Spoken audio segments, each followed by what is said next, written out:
Harrowing images of piles of bloodied and burned bodies, including of small children and babies, have been emerging, allegedly taken after government forces and militia overrun Al-Baida and other parts of Banyas last week.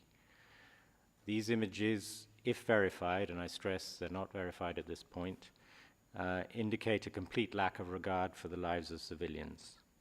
There needs to be a careful investigation of each and every incident like this. We should not reach the point in this conflict where people become numb to the atrocious killing of civilians. Context of IDPs and in the camp management. The High Commissioner is renewing her plea that the situation in Syria should be referred to the International Criminal Court, saying she believes that serious human rights violations and other acts amounting to war crimes and/or crimes against humanity have been committed.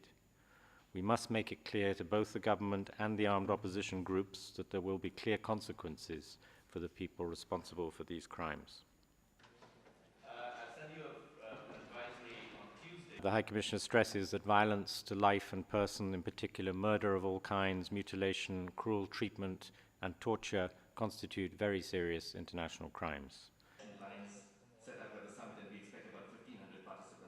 We're getting consistent testimonies that suggest government forces are directly targeting key life-sustaining entities, such as bakeries and pharmacies, hospitals, and schools where civilians are sheltering. Depending on the circumstances, these attacks may constitute war crimes and/or crimes against humanity.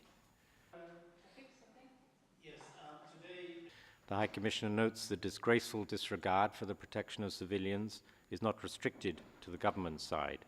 The scope of violations by anti-government armed groups has also increased alarmingly. Recent reports suggest, for example, that some anti-government armed groups have been operating and hiding within densely populated areas, thereby seriously endangering civilians. Recent bomb attacks in Damascus have killed and injured dozens of civilians. The large number of civilian deaths and injuries suggest a failure on the part of those responsible to respect international law standards and principles, including the key principles of distinction, precaution, and proportion.